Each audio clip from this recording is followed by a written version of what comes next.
my Master of Divinity at Trinity Evangelical Divinity School. So. Right.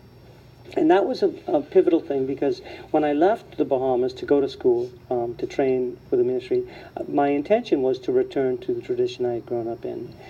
I had no idea what God would do while I was in seminary, but my seminary studies were intended to bring me back to Grace Gospel Chapel, which was the church I'd been raised in. However, what happened was, in my sophomore year in university, I stumbled across a little Plymouth Brethren bookstore in Minneapolis, Minnesota, and I walked into this wonderful bookstore, two lovely Christian ladies, and I asked them if they had anything to read on church history. And curiously enough, they took me to the back section. She says, not many people ask this question, but we have a fairly good collection. And they gave me two types of books. The first book was a history of the church written from a Plymouth Brethren perspective. And it was the first time that I'd really encountered the foundational assumptions that Plymouth Brethren made about the church and how it was founded. And the second book they put in my hands was a copy of the Apostolic Fathers. and so I read both, and what I discovered in the history of the church written from a Plymouth Brethren perspective was a unique understanding of church history. Most Protestants grew up with the notion that Jesus Christ founded the church. It grew under the persecution of the Roman Caesars. It grew steadily till about the 3rd century.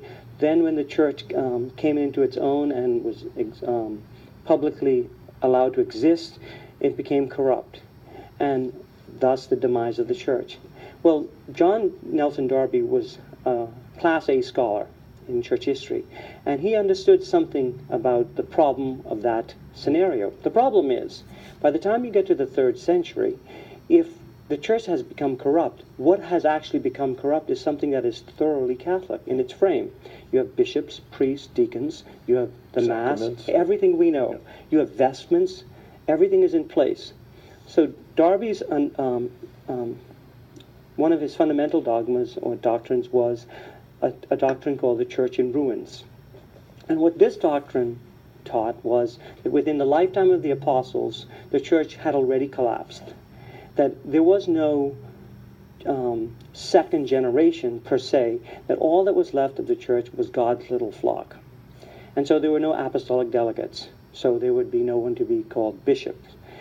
And the reason it seemed to me as I read the Apostolic Fathers and this... The Apostolic Fathers, just to make sure the audience understands, these are the writers in those 300 years before, quote, the church went corrupted during Constantine in the views of most Protestants. Right. These are the writers who wrote near the close of the 1st century and before the beginning of the 4th century. Right. The problem that, so Darby, being well aware of the Apostolic Fathers, placed the demise of the church prior to the emergence of the Apostolic Fathers' writings, which was brilliant because he identified that if the church, as he understood it, was real, then it had to be pre-Catholic. And so he devised and promulgated this doctrine called the Church in Ruins. Well, when I read it, having read the Apostolic Fathers and this particular teaching simultaneously, it seemed to me contrived. And that unhinged me from the Plymouth Brethren. At that moment I realized... This history seemed contrived. Yes, the history seemed contrived. And that's when I became unhinged from the Plymouth Brethren. Now, interestingly, in our family, devotion to Christ was so central.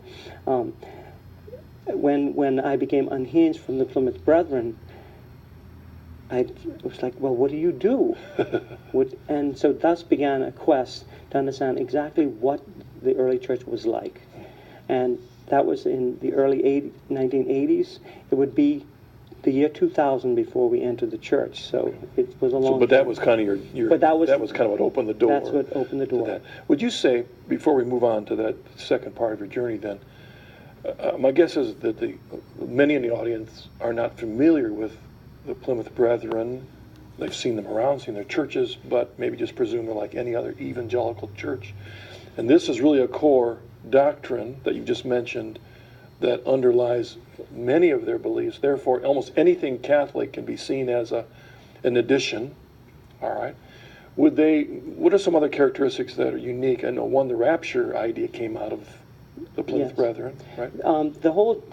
There's a doctrine common among evangelicals called dispensationalism, which divides God's dealing with his people into two primary dispensations: the dispensation of the Old Testament people of God, and then the dispensation of the church. That scenario was solidified or articulated most clearly by John Nelson Darby. And it's a fundamental doctrine of the Plymouth Brethren movement. But what is unique among the Plymouth Brethren, one of the more obvious unique features is its approach to Christian leadership. One Plymouth Brethren scholar that I'm familiar with describes it as anti-clerical. The Plymouth Brethren do not identify a single leader as a pastor in their congregations. They adopt a plural leadership, which effectively eliminates the notion of a clergy-laity distinction. In fact, in many Plymouth Brethren congregations, they don't even identify the leaders. There are just men who emerge and function as leaders. In our particular congregation, that was not the case. We actually identified and eventually ordained elders who... Which is interesting, because what you're saying is that within the Plymouth Brethren movement itself, there were different streams and strands. Yes. Some more strict, the more strict Plymouth Brethren we called closed Plymouth Brethren. The more loose, we call them open Plymouth Brethren. In fact, over dinner you had mentioned one kind of conflicting original idea that, even in its sense, showed some of the contradictions in that kind of a movement. Talk about that, but also, was that something you discovered later, or was it something you always saw as a problem in your prison? When I was growing up, none of these problems occurred to me. I mean, the frame in which I was presented, the Christian faith, was a deep and profound devotion to Christ, a respect for the scriptures, and a desire to know them better. So none of these questions emerged until I began to study and read outside of the literature of the Plymouth Brethren. Yeah, the one thing you had mentioned is that one of the, and it's interesting when you look at the founding of many of these denominations, they're often a reaction to what's going on around them, and you'd said one of the things was this calling of the communion table, the Lord's table. This was one of the most intriguing things about the Plymouth Brethren.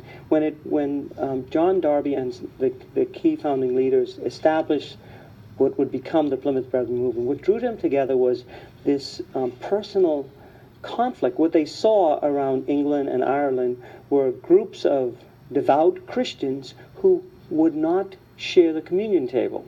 So you had Baptists and Congregationalists and Presbyterians who shared so many things in common, but they would not share the Lord's table. So the Plymouth Brethren, in an act, I think, an act of genius, open to the call of Christian unity, established what they called the Lord's table. And their principle was very simple. Whoever Christ welcomed was welcomed at the Lord's table.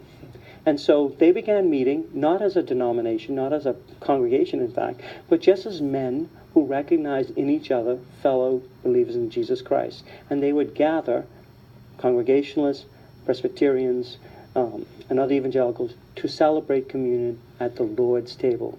But what disturbed me as I read Brethren history was, within about 15 years, they had flipped this sign of unity into an icon of division, because then they began to say, at about 1840, if you did not accept that this was the Lord's table, you are not welcome here.